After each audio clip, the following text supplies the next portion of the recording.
Retirement's getting close, and you find yourself looking at your retirement nest egg. And you're wondering if it's going to be enough for the desired retirement lifestyle you originally planned. And you know you have decades of experience. And you solved some crazy problems along the way. And hopefully you built a rewarding career around all of that. So that question leads you to start looking for ways to earn some additional income.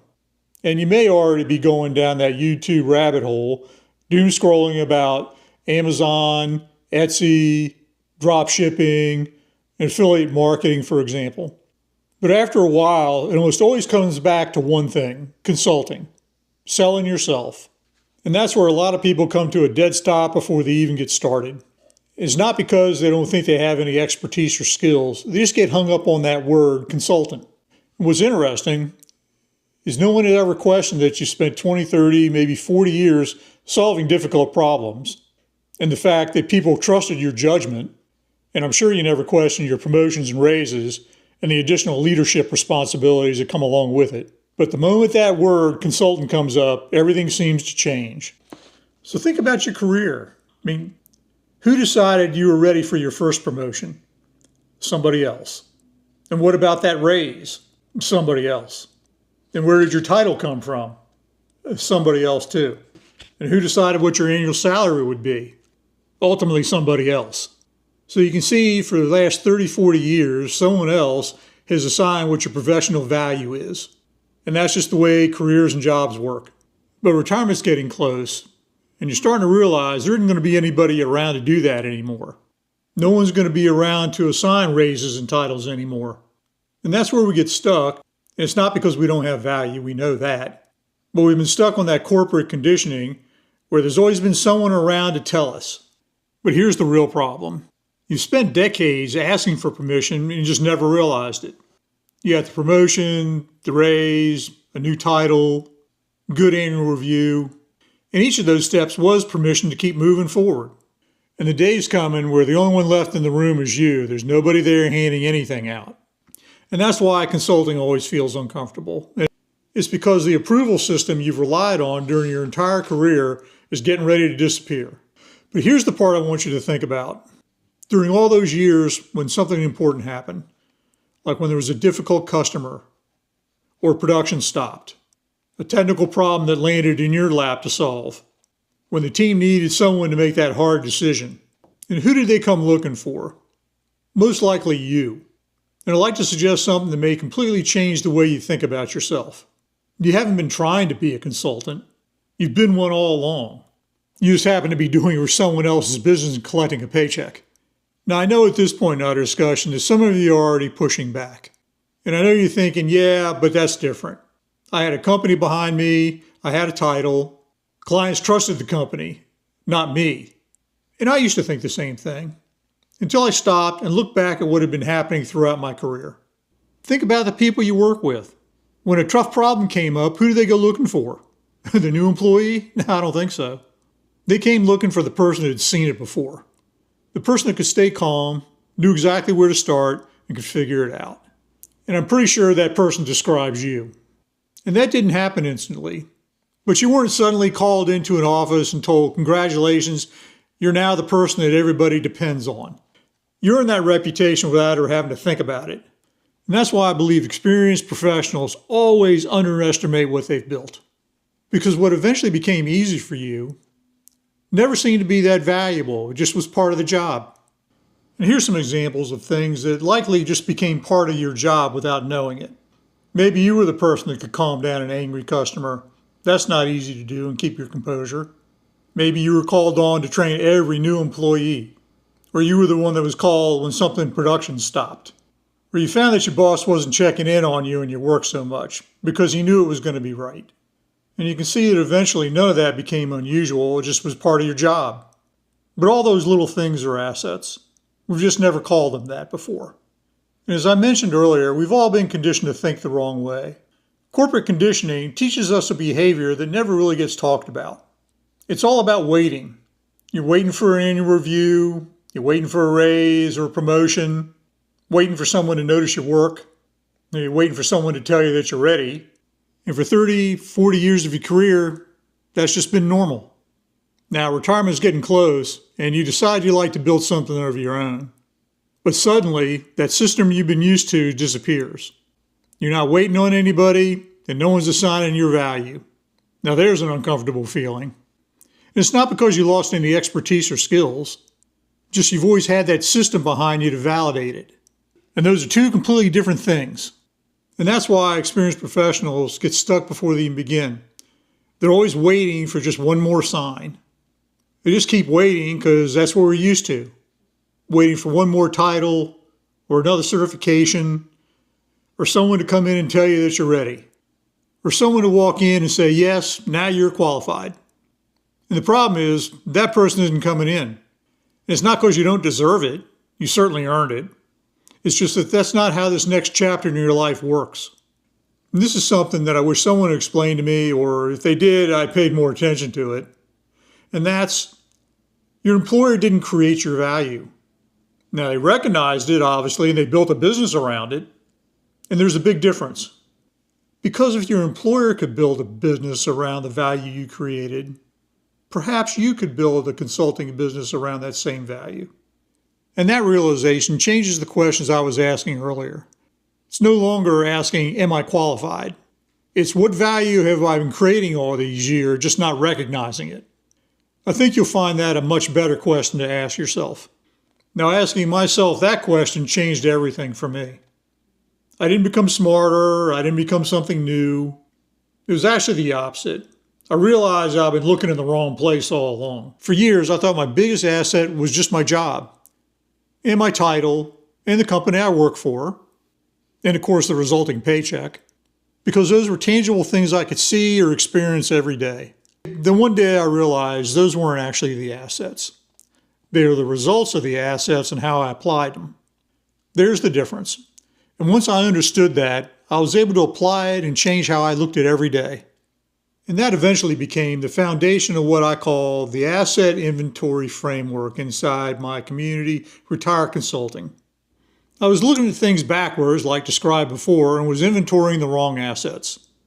When you start thinking about your retirement, or you're in a situation where you lose a job or you have to start over, first thing you do is make a mental list.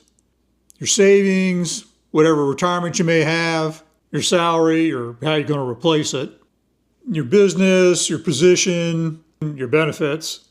They're all important things, and we don't want to minimize that. But those are the visible assets. You can see them, you can measure them. They show up on things like your paycheck, statements, spreadsheets. But we got to look a little closer at how those visible assets were created, where they came from. And that's your experience, your reputation, your ability to solve problems, your leadership. Those are examples of assets that produce everything else. And most of them don't disappear when you retire. They're part of you. For example, they don't disappear when you lose a job. In my case, when I lost my business, the business was gone for its own reasons, but the expertise I had was not. And for a while, I thought that losing my business meant I lost the thing that made me valuable. But I hadn't. I simply lost one way my experience created value. And there were others in hindsight, but I just hadn't seen them yet. The first thing that came to mind for me was I'm starting over. And I'm sure that's what a lot of you think too. But the reality was I was starting differently, and that's two completely different things. Starting over means you're beginning with nothing. Starting differently means you're using everything you've already built, just in a new way, and that's a completely different conversation. And once I understood that, I stopped asking, what job should I get? Or can I become a consultant? I started asking myself, what problems have I spent my entire career learning how to solve? And who still needs those problems solved? That question will change the direction of your life. And when you start asking yourself that question, something else changes. You stop thinking like an employee. You start thinking like a problem solver, like you have your entire career. Employees think, I hope somebody hires me. Problem solvers go in thinking, who needs this problem solved? That shift in perspective changes everything. Think back to the beginning of your career. Why did someone hire you? Because you could solve problems. Their problem. Now here we are 30, 40 years later, And that's still true. What changes along the way is you just solve much bigger problems, much more important problems, and much more expensive problems. You just haven't been looking at them that way because you were always the employee. Now here's something I'd like you to think about. If someone you knew with your exact background, experience, and reputation started a consulting business tomorrow, would you think them a fraud? I don't think so. You'd probably think it makes perfect sense. So why have you created a completely different rule for yourself? And we all do it. We judge ourselves by what we haven't done, but other people judge us by what we've already done. And there's the distinction. The biggest mistake I see, and I was guilty of this too, is waiting to feel more confident because that feels comfortable. But the problem is, confidence never comes first. Confidence follows action, not the other way around. Think about in your own career, that first presentation you ever had to make, or your first management role. Of course, that first difficult customer is a big one. The first employee you ever had to coach. The first major decision you had to make. Did you really feel confident? Probably not. I'm sure you were nervous and, of course, uncertain, and you questioned if you were ready. Then you did it anyway because that was the job. And the confidence naturally came later as you kept doing it. So why should starting your own consulting business be any different? Maybe the better question isn't, am I ready for this? But what evidence do I already have that I've been preparing for this for years? Because if you really stop and think about it, I think you'll find there's a lot more evidence than you've been giving yourself credit for. So the biggest obstacle isn't expertise, it's recognition. You've been measuring yourself by the visible assets, when the real value is in the assets you can't touch. And until you recognize those assets, it's almost impossible to build confidence around them, which is exactly why I created the asset inventory framework. It doesn't give you expertise, you already got that. My job is to help you recognize the expertise you already possess. So it goes back to that one sentence from earlier. You're not starting over, you're starting differently. Your experience didn't disappear, your judgment didn't disappear, credibility didn't disappear, your ability to solve problems didn't disappear. The only thing changing is where the result of that value is going. And that's your decision to make.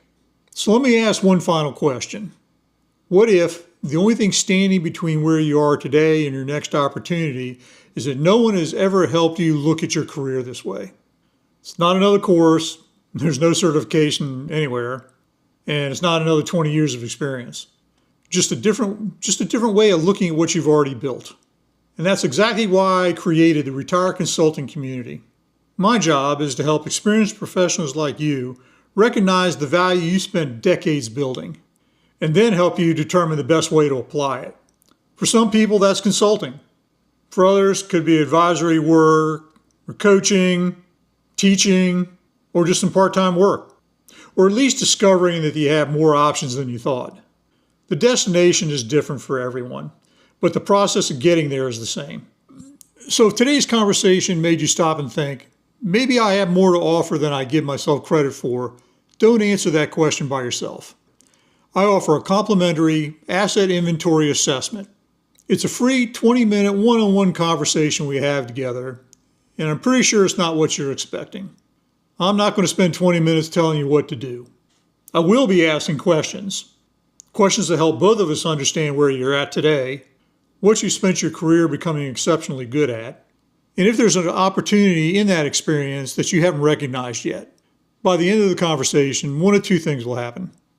Either we'll both conclude there's a meaningful opportunity worth building, or we'll decide this probably isn't the right path for you. And honestly, both outcomes are a success, which is what I want for you, because clarity is always better than guessing. And if we both believe we're a good fit, I'll invite you into our guided implementation program. That's where we work together, step by step, to turn your experience into the opportunity that fits the retirement lifestyle you want to create, not the life someone else designed for you. I'm talking about the life you want.